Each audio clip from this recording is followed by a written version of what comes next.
జపమాల ప్రేక్షకులకు నమస్కారం. ఓం వరవరదాయ విజయ గణపతియే నమః. శ్రీ గురుభ్యో నమః. శ్రీమాత్రే నమః. అహంకారం సృష్టి బీజం అనే అంశం విందాం.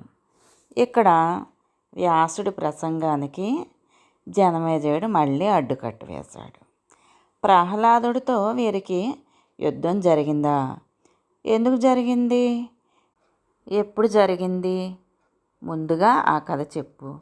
చాలా కుతూహలంగా ఉంది. నరనారాయణులు మహాతపస్సులు, శాంతచిత్తులు. ప్రహ్లాదుడేమో అతి ధర్మాత్ముడు, విష్ణు భక్తుడు, మహాజ్ఞాని కూడా. వీరికి పరస్పరం శత్రుత్వం ఎలా ఏర్పడింది? క్రోధమే వైరానికి కారణమైతే ఇక జపాలేమిటి, తపాలేమిటి? శ్రమ ఏవహి కేవలం. అహంకారం సముద్భవమైన క్రోధాన్ని వారే జయించలేకపోతే ఇక మా బోంట్ల వాళ్ళ మాట చెప్పేదేమిటి? అహంకార బీజం లేనిదే క్రోధము లేదు, మాత్సర్యము లేదు. అహంకారం అంకురించిందంటే కోటి సంవత్సరాలు చేసిన తపస్సులన్నీ నిష్ఫలం. సూర్యుడు ఉదయిస్తే చీకటి నిలవనట్టే అహంకారం అంకురిస్తే పుణ్యం నిలవదు. అవును కదా? అసలు నాకు తెలియక అడుగుతాను మహర్షి, ఈ ముల్లోకాలలోనూ ఏ కాలంలోనైనా అహంకారాన్ని జయించినవాడు ఒక్కడంటే ఒక్కడు మచ్చుకైనా ఉన్నాడంటావా? పోనీ భవిష్యత్తులో ఉంటాడంటావా? ఇనుప సంకెళ్లను తెంపుకోవచ్చు, కొయ్యగుదిబండను వదిలించుకోవచ్చు, అహంకార బంధాన్ని మాత్రం ఎవడో విడిపించుకోలేడు కదా. జనమేజయుడు అహంకారం గురించి ఎంత బాగా నిర్వచనం ఇస్తున్నాడో చూశారు కదా. స్థావర జంగమాత్మకమైన ఈ జగత్తు అంతా అహంకారావృతమే. బ్రహ్మజ్ఞాని కూడా మలమూత్ర పరిదూషితమైన ఈ సంసారంలో పరిభ్రమిస్తున్నాడంటే అహంకారమే కారణం అంటున్న మీమాంసకులు సిద్ధాంతం నిజమే అనిపిస్తోంది. సత్యకాలం నాటి అంటే సత్యయుగంలో మహాత్ములు ప్రహ్లాద నరనారాయణులే అహంకార కామ క్రోధాదులను లొంగిపోయారంటే ఈ కలికాలంలో నా వంటి సామాన్యుల సంగతి వేరే చెప్పాలా మహానుభావ? జనమేజయ, కారణం కంటే కార్యం భిన్నం ఎలా అవుతుంది? ఉంగరమైనా కడియమైనా బంగారంతో చేసిందే బంగారమే కదా. ఈ సృష్టి అహంకారోద్భవం. అందుచేత అహంకార భిన్నము కానేరదు. దారపు పోగులతో నేస్తే ఏర్పడుతున్న వస్త్రం పోగులు తీసేస్తే ఉంటుందా? సత్వరజస్తమో రూపమైన మాయాగుణాలు మూడింటితోనూ నిర్మింపబడింది ఈ స్థావర జంగమాత్మకమైన విశ్వం. అందుకని బ్రహ్మ మొదలుకొని తృణస్తంభ పర్యంతము అంటే గడ్డిపోచ ఎక్కడ వెతికినా ఇవే కనబడుతుంటాయి. త్రిమూర్తులకే దిక్కులేదు. వారు అహంకార మోహితులే. వశిష్ఠ నారదాది మహాజ్ఞానులున్నారు. వారు ఈ అగాధమైన సంసారంలో పడి పరిభ్రమిస్తూనే ఉన్నారు. సందేహం ఎందుకు? దేహదారిగా జన్మించి ఈ మాయాగుణాలకు అతీతంగా శాంతుడై ఆత్మానందంలో స్థిరపడినవాడు ఒక్కడంటే ఒక్కడు ఈ ముల్లోకాలలో లేడంటే లేడు. అహంకారం నుంచి ఆవిర్భవించినవే కామక్రోధాలు, లోభమోహాలు. శరీరం ఉన్నంత వరకు మానవుణ్ణి వదిలిపెట్టనే పెట్టవు. వేదశాస్త్రాలు అభ్యసిస్తున్నాడు, పురాణాలు అవలోకనం చేస్తున్నాడు, తీర్థయాత్రలకు వెళుతున్నాడు, దానాలు ధ్యానాలు నిర్వహిస్తున్నాడు. ఇదంతా విషయాసక్తుడే చేస్తున్నాడు. దొంగలాగా చేస్తున్నాడు. కృత త్రేత ద్వాపర యుగాల నాటికే పరిస్థితి ఇలా ఉంది. ఇంకా ధర్మం బద్దలైపోయిన ఈ కలియుగంలో కదా ఏమని చెప్పమంటావు?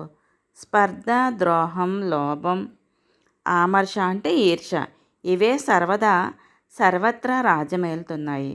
నిజమే, ప్రపంచం ఇలాగే ఉంది. అయినా విచారించవలసిన పని లేదు.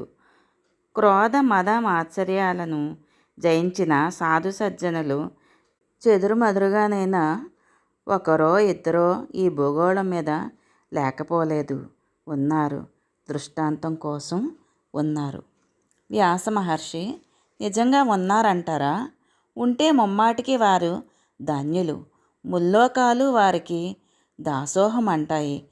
మా తండ్రి గారు చేసిన మహాపాతకానికి ఇప్పటికీ నా మనస్సును కాల్చివేస్తుంది. అహంకరించి వృతసర్పాన్ని ఒక తపస్వి మెడలో వేశాడు. ఎంత ఘోరం, ఎంత పాపం! ప్రతిక్రియ ఏమిటో తెలియడం లేదు. నిజంగా బుద్ధి సమ్మోహం ఎంతటి అకృత్యానైనా చేయిస్తుంది. తేనె కోసం ఆశపడి చిటారు కొమ్మనకి ఎగబడతాడే తప్ప పడిపోతానని సంగతి గుర్తించడు. మహాపాపాలు చేస్తాడు. నరకం ఒకటి ఉందని భయపడడు. సరే, ఇంతకీ నరనారాయణులకు ప్రహ్లాదుడితో యుద్ధం ఎందుకు సంభవించింది? ఈ ప్రశ్న నన్ను తొలిచేస్తోంది.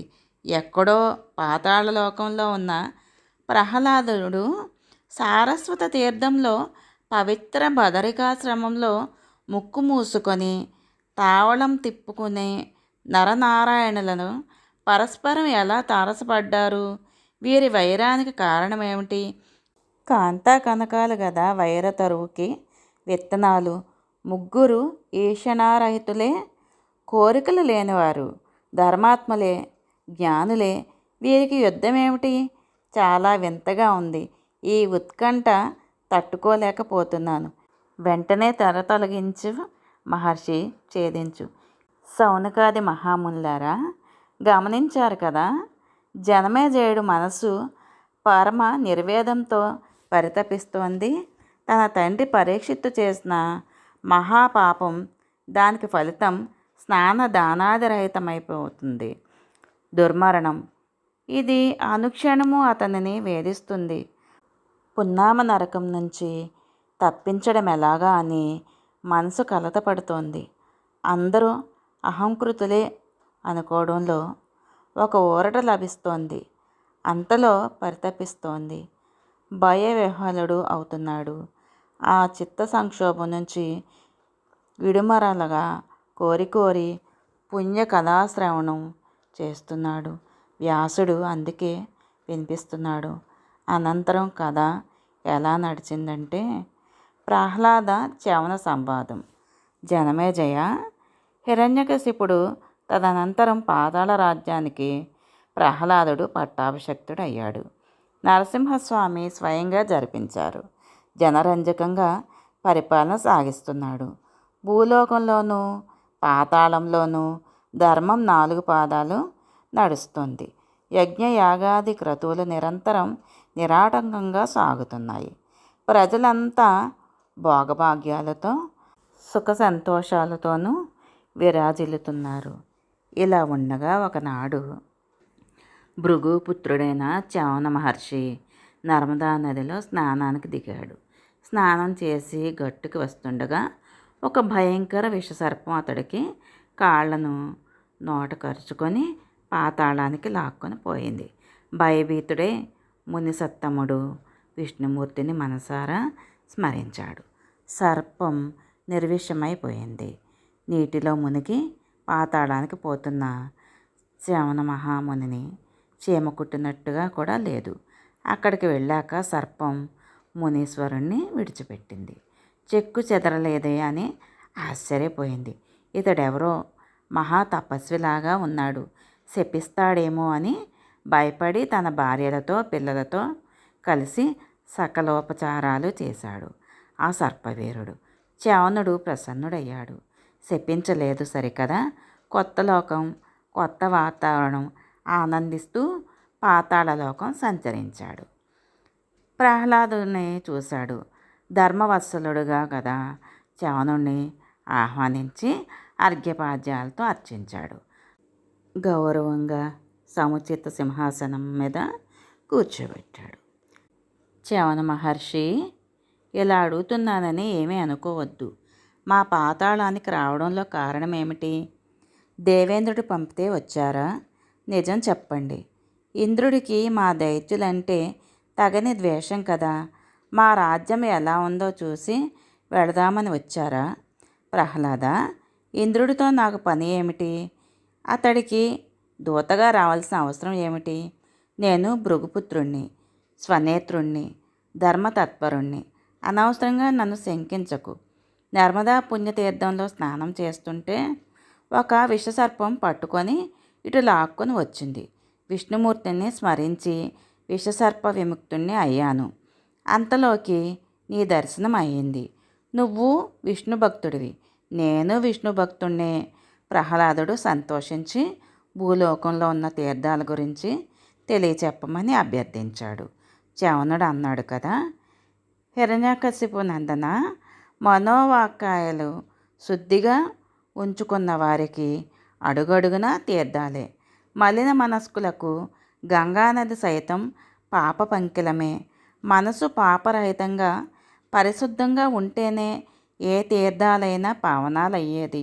గంగానదికి ఇరువైపులా పొడుగునా ఎన్నెన్నో గ్రామాలున్నాయి, నగరాలున్నాయి.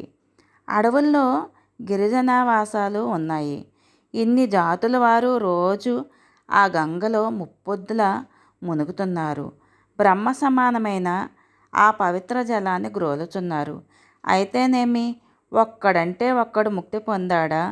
విషయలంపటంలో వెళ్ళి ఎంతటి పవిత్ర తీర్థంలో మునిగిన ఫలితం శూన్యం. అన్నింటికీ మనసే ముఖ్యం. దాన్ని శుద్ధి చేసుకుంటే అన్నీ శుద్ధి పొందుతాయి. అలా కాకుండా తీర్థాలకు, యాత్రలకు వెళ్ళి అక్కడ ఆత్మవంచన, పరవంచనలు చేస్తూ ఆ చుట్టుకునే పాపానికి అంతు ఉండదు. ఇంద్రవారుణం అంటే పెదపాపరకాయ పక్వమైతే ఇష్టం కానట్టే దుష్ట స్వభావుడు దివ్యతీర్థంలో 1,000,000 సార్లు మునిగిన పవిత్రుడు కాలేడు. అందుచేత అన్నిటికంటే ముందు మనశుద్ధి ఉండాలి. అది ఉంటేనే ద్రవ్య శుద్ధి సిద్ధిస్తుంది.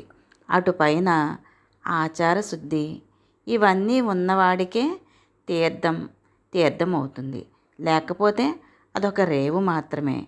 అక్కడ ఏవేవి ఎంతెంత చేసినా శుద్ధదండగా. నిజానికి వీటన్నింటికన్నా భూతదయ చాలా గొప్పది. అయినా నువ్వు తీర్థాలను గురించి అడిగావు కనుక వాటినే చెబుతాను విను. భూలోకంలో లెక్కలేనన్ని తీర్థాలున్నాయి. వాటికేం కానీ ఉత్తమోత్తమైన తీర్థరాజ్యం ఒక్కటే ఒకటి, నైమిషంలో చక్రతీర్థం. దాన్నే పుష్కర తీర్థమని అంటారు. మిగతా తీర్థాలు ఎంతకంతే. జనమేజయ, చవనుడు ఇలా చెప్పేసరికి ప్రహ్లాదుడు సంబరపడ్డాడు.